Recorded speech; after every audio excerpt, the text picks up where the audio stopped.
সাহাবীরা নবীরে না দেখলে পাগল হয়ে যেত। রাসূল দেখা, নবীকে দেখার জন্য সাহাবীরা এত পাগল ছিল। এক সাহাবী তো আল্লাহর রাসূলের ইন্তেকালের খবর কানে আসার সাথে সাথে হাত তুলে আল্লাহকে বলে, ওগো আল্লাহ, যেই চোখ দিয়া রাসূল দেখা যাবে না অমন চোখ আমার লাগবে না।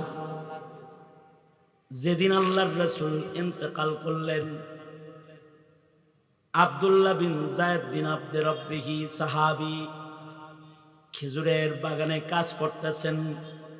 রাস্তা দিয়া কে যেন বলা যায়, রাসূল নাই রে, আল্লাহর নবীর ইন্তেকাল হয়ে গেছে। কথাটা শোনার সাথে সাথে আব্দুল্লাহ বিন যায়েদ বিন আব্দে রব্বিহি সাহাবী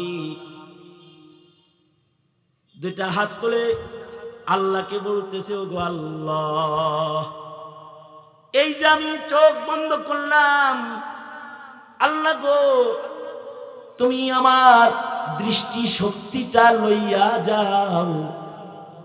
ওগো আল্লাহ, তুমি আমাকে অন্ধ বানায়া দাও, কারণ যে চোখ দিয়া রাসূল দেখা যাবে না এমন চোখ দিয়া সন্তান বিবি দুনিয়ার আর কাউরে আমি দেখবার চাই না। যে চোখ দিয়া মুহাম্মাদুর রাসূলুল্লাহ সাল্লাল্লাহু আলাইহি ওয়াসাল্লামের জিয়ারত হবে না, এই চোখ দিয়া দুনিয়ার আর কোনো মাখলুকের জিয়ারত আমি করতে চাই না। আল্লাহ, আমার চোখ তুমি অন্ধ বানায় দাও। এমন ভাবে দোয়া করছে যে আল্লাহ তাআলা দোয়া ফেরত দিতে শরম পাইছে, সাথে সাথে চোখ অন্ধ বানায় দিয়েছে, সাথে সাথে দুটো চোখ অন্ধ হয়ে গেছে।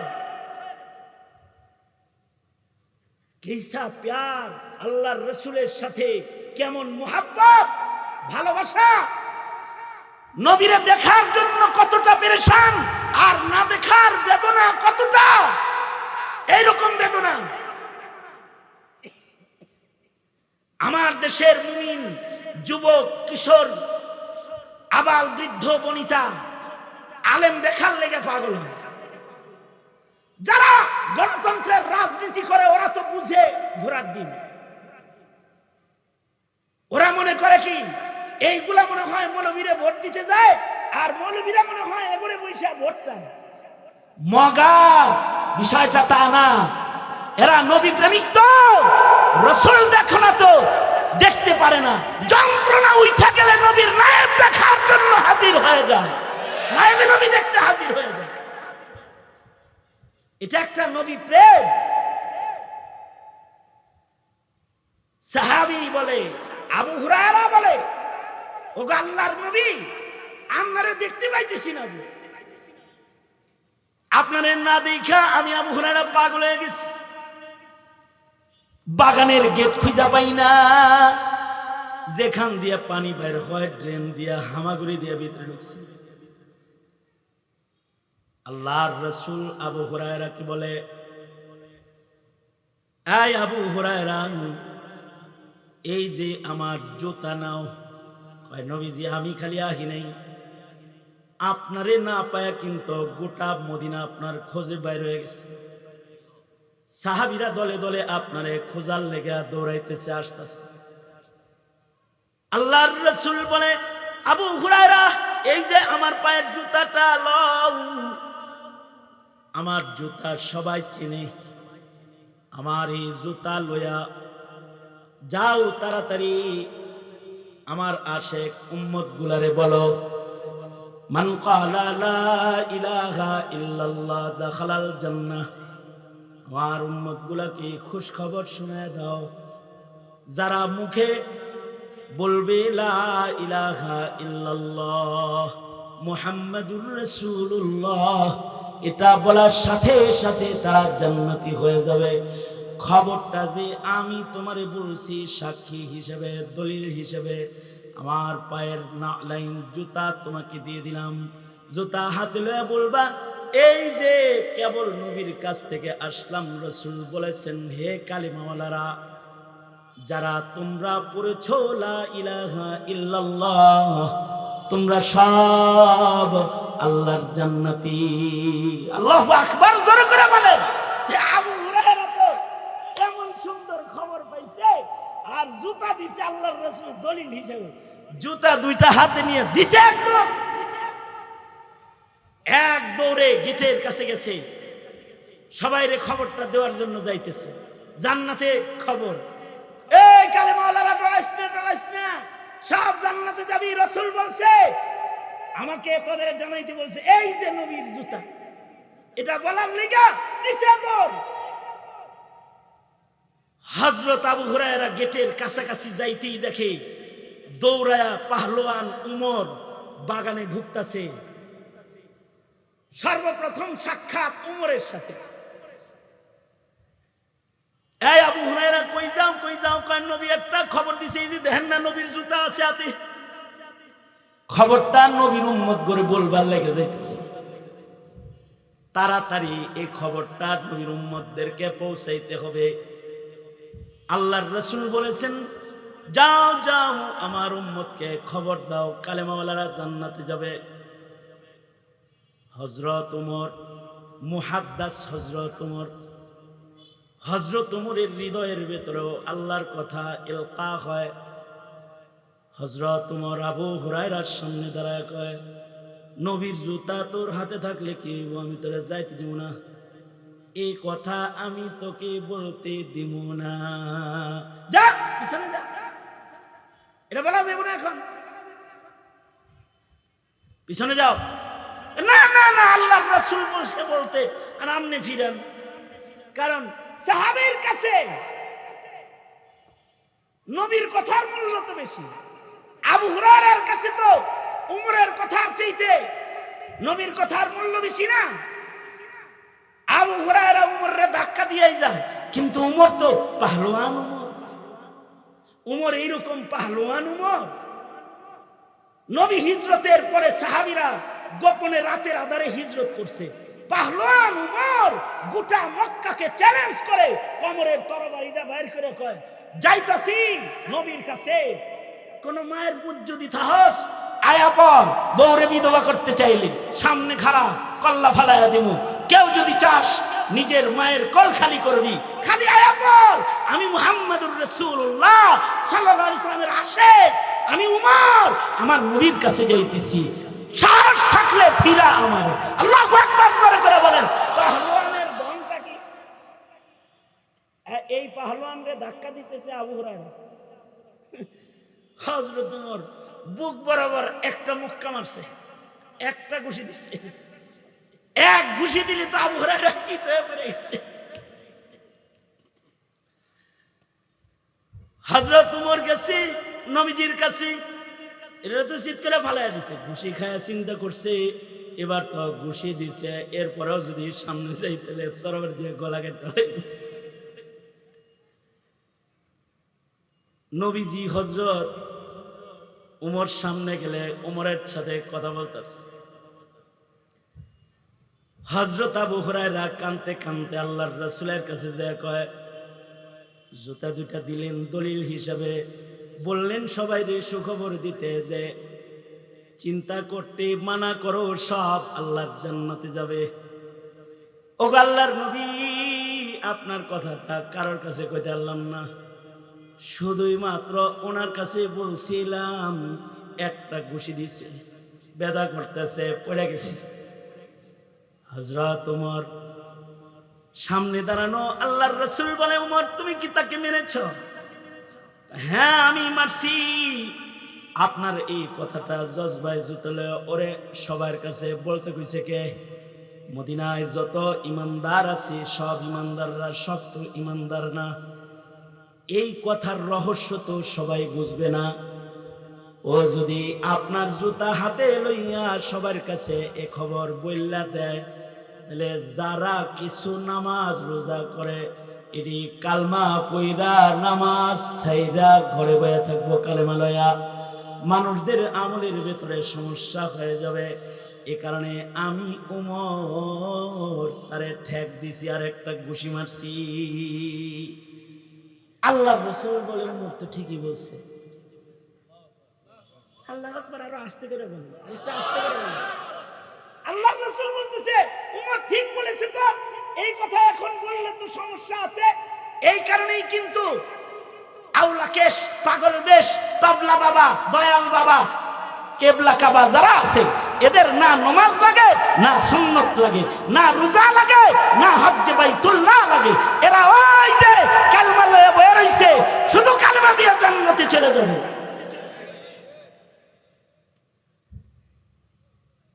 এখন প্রশ্ন হইল, একটু আগে আল্লাহর রাসূল বললেন সব জান্নাতি, এখন উমর থামাইছে, আর এখন উমর রে কয় উমর তো ঠিকই কইছে।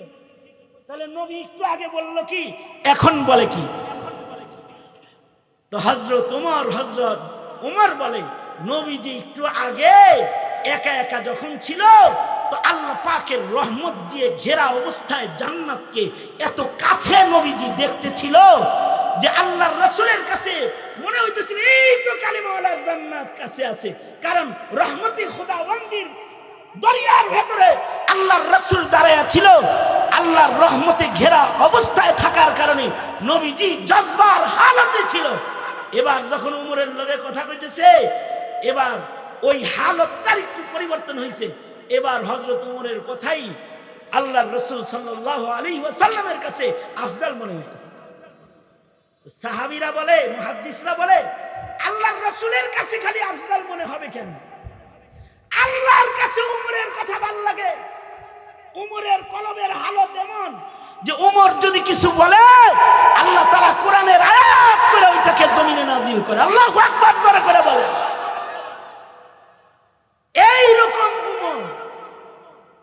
এইরকম উমরের দাম তো সারা দুনিয়ার সব মুমিন দেয়া হবে না। কিন্তু বাবা, এই উমরও আল্লাহর রাসূলের কাছে যায় বলে, নাফাকা উমর। আবু বকরের মতো মানুষ, যে আবু বকরকে আল্লাহর জান্নাতের আটো দরওয়াজা ডাকবে, এই আবু বকর রাসূলের কাছে যায় বলে, নাফাকা আবু বকর। ও আল্লাহর নবী, আবু বকর মুনাফিক হয়ে গেছে। আবু বকর। উমর বলে, আমিও মুনাফিক হয়ে গেছি। কয় কেমনে বুঝলা? কয় যে হানজালা কয় যে আপনার সামনে থাকলে যেরকম ইমানের জজবাটা থাকে, আপনার বাইরে বউ বাচ্চার কাছে গেলে জজবাটা ওরকম থাকে না। তাহলে বোঝা যায় ভেতরে গন্ডগোল আছে। সামনে একরকম লাগে, আর একটু আড়াল হইলে আর এক রকম লাগে। হুজুরের কাছে আইলে মনে করে দাঁড়িয়ে রাখি, 5 ওয়াক্ত নামাজ পড়ি, বেবিরে বোরকা পড়াই। আজকে ওয়াজ থেকে যাওয়ার সময় বোরকা কিনা লয়ে যাও, যায় কম পড়বি তো পড়বি, থাক আমার বাড়ি। আর যদি না পড়স তাহলে ওয়াজ শুনেছি, বাপের বাড়ির জায়গা, এরকম একটা হালত লইয়া বাড়ি যায়। কিন্তু বাড়ি যায় বিবির গরম চোখ দেখার সাথে সাথে ভিন্ন মুরিদ হয়ে যায়, আর কথা বলার সাহস পায় না। এখানে তো ভালোই ইমানটা হয়েছিল, কিন্তু ঘরে যাওয়ার পরে যে উল্টে গেল। হযরত আবু বকর আর উমর বলে, হামজালা বলে, ওগো আল্লাহর নবী, আপনার সামনে যেরকম থাকি, বাদ গেলে পরে ভিন্ন রকম লাগে। এই কারণে মনে হয় হৃদয়ের রং তো পাল্টায়। এটা তো মুমিনের খাসিলত না, এটা তো কেমন কেমন যেন হয়ে গেল না। তো আল্লাহর রাসূল সাল্লাল্লাহু আলাইহি ওয়াসাল্লাম বলেন যে, না উমর, ঈমান তো আছে ঠিকই, কিন্তু এই ঈমানটা যখন নবুয়তের ঈমানের কাছাকাছি চলে যায়, তো ঈমানের ভেতরে তখন তরঙ্গ শুরু হয়ে যায়। আল্লাহু আকবার করে বলেন। এর মানে এই না যে ঈমান নাই। অর্থাৎ সাগরে জলোচ্ছ্বাসের আগেও পানি যা ছিল, জলোচ্ছ্বাসের পরেও পানি তা। পানি যখন ফুইলা 17 হাত উপরে উঠছে, তখনও পানি যে কয় কেজি সাগরে ছিল, পানি যখন ঠান্ডা হয়েছে তখনও এক বয়ে রয়েছেন। কে মিয়া কথা কন না, এতে সব সাগরে পানি যা ছিল তাই আছে। কিন্তু কখনো কখনো সাগরের পানি ফুইলা 17 ফিট 200 ফিট উপরে উঠছে, কখনো কখনো আবার সাগর ঠান্ডা হয়েছে তো পানি নিচে নেমে গেছে। যখন বাতাস পানিকে ধাক্কা দিছে তখন ঠান্ডা সাগর গরম হয়ে উপরে উঠে গেছে। আবার বাতাস যখন একটু কমে গেছে তো পানি আবার জাগার পানি জাগায় চলে গেছে। ওমর, ঈমান তো আছে ঠিকই, কিন্তু নবুয়তের বাতাস যখন ঈমানের ভিতরে লাগছে তখন ঈমানের ভিতরে জোয়ার আইসা গেছে। ঈমান তো আছে, এতক্ষণ জাগে নাই, মৌলবীর বয়ান শুনছে আর এবার কয় জাগ জাগ জাগ চাই, জাগ করে মরতে চাই, বলে না? হ্যাঁ, এই যে তরঙ্গ আসছে, এই তরঙ্গটা আসছে কেন? কোরআনের গরম বাতাসের কাছে যখন এসেছে তখন নিবৃত ঈমান জাগ্রত হয়ে গেছে। আল্লাহু আকবার করে বলেন। এই কারণে আল্লাহ বলে কুনু মাস সাদিকিন। আল্লাহর রাসূল বলে আবু বকর ওমর এটা মুনাফিকের আলামত না। মুমিনের হৃদয়ে ঈমান আছে, কখনো কখনো ঈমান বেড়ে যায়, কখনো কখনো আবার ঈমান কমই। নবীর কাছে আসলে ঈমান বাড়বে, এটাই স্বাভাবিক। বাতাস পেলে সাগরের পানি ফুলবে, এটাই স্বাভাবিক। এমন সাহাবী যাদের হৃদয়ের হালত এমন, তারাও নিজের ভেতরের কথা চিন্তা করছেন, না জানি আমাদের হৃদয়ে মুনাফিকি এসে গেল কিনা। কিন্তু আমরা এত বেখবর মুসলমান যে আমাদের 70 বছর, 80 বছর, 90 বছরের ভেতরে এই চিন্তা করার সময় আমাদের হয় না আমাদের ঈমান আছে ভেতরে, কি ঈমানের রং বাকি আছে নাকি নষ্ট হয়ে গেছে, এটা আমরা চিন্তা করার টাইম পাই না। অথচ হুয়া সিদ্দীকুল্লাযী লা ইউখালিফু যাহিরুহু আন বাতিনিহি। আর সিদ্দিক হওয়ার দ্বিতীয় সিম্পটম হলো হুয়া সিদ্দীকুল্লাযী লা ইউখালিফু কাওলুহু আন ফি'লিহি। যারা সিদ্দিক তাদের কথা কাজ এক হবে। সিদ্দিক তারা হতে পারবে হুয়া সিদ্দীকুল্লাযী ইয়াবযুলুল কাউনাইনি ফি রিজা মাহবুবিহি। সিদ্দিকরা আল্লাহ পাওয়ার জন্য জীবন দিতে রাজি, ঘর ছাড়তে রাজি, দেশ ছাড়তে রাজি, সম্পদ কোরবানি দিতে রাজি, কিন্তু ঈমান কোরবানি দিতে তারা রাজি না। তারা দুনিয়ার সব বিসর্জন দিতে জানে, কিন্তু ঈমান তারা বিসর্জন দিতে জানে না। যাদের হৃদয়ের হাল এরকম হয়ে যায় তাদের নাম সাধারণ মুমিনের দপ্তরে থাকে না, তাদের নাম সিদ্দিক মুমিনের দপ্তরে চলে যায়। আল্লাহু আকবার করে বলেন। সুতরাং নবী হওয়া যাবে না, কিন্তু সিদ্দিক তো হওয়া যাবে। সিদ্দিক হওয়ার জন্য মেহনত করা যেতে পারে। সিদ্দিকরা বিনা হিসাব আল্লাহর জান্নাতি। সিদ্দিকদের পরে যারা বিনা হিসাব আল্লাহর জান্নাতে প্রবেশ করবে তারা হলো শুহাদা। যারা আল্লাহর দ্বীন আল্লাহর জমিনে কায়েম করার জন্য, যারা নবীর ইজ্জত রক্ষা করার জন্য, যারা কোরআনের সম্মান রক্ষা করার জন্য জীবন দিয়ে শহীদ হবে, কিন্তু জান দিবে, কিন্তু ইসলামের ক্ষতি তারা সাধন হতে দেবে না, এমন শুহাদা যারা, তারা বিনা হিসাব আল্লাহর জান্নাতি। আর এরপরে বিনা হিসাব যারা আল্লাহর জান্নাতে যাবে, যারা আল্লাহ ওয়ালা, অর্থাৎ তাদের সাথে গুনাহের সাথে সংযোগ নাই, ইবাদত তারা ছাড়ে না, গুনাহ তারা করেন, এই ওলিরাও বিনা হিসাব জান্নাতে যাবে। এই 4 প্রকারের মানুষ বিনা হিসাব জান্নাতি। কিন্তু নবীর সুন্নতের রং, নবীর ইত্তিবার রং যাদের ভেতরে পাওয়া যাবে, যারা নবীর দাড়িরে ভালোবাসবে, যারা নবীর টুপিটারে ভালোবাসবে, যারা নবীর পাঞ্জাবিকে ভালোবাসবে, যারা নবীর তরিকারে ভালোবাসবে, যারা নবীর তরিকায় চলাকে স্বাচ্ছন্দ্যের জিন্দেগি মনে করবে, যারা সুন্নতের ইত্তিবাকারী হবে, আল্লাহ তাআলা বলেন এই ন্যূনতম আমার নবীর অনুকরণকারী যারা, এই উম্মত গুলাও আমার পছন্দের উম্মত, এই উম্মত গুলাও আমার পছন্দের বান্দা, এদেরকে আমি নবীদের সাথে, সিদ্দিকদের সাথে, শহীদদের সাথে, ওলিদের সাথে এদেরকেও আমি আল্লাহর জান্নাত আমি দিয়ে দিলাম। সুবহানাল্লাহ।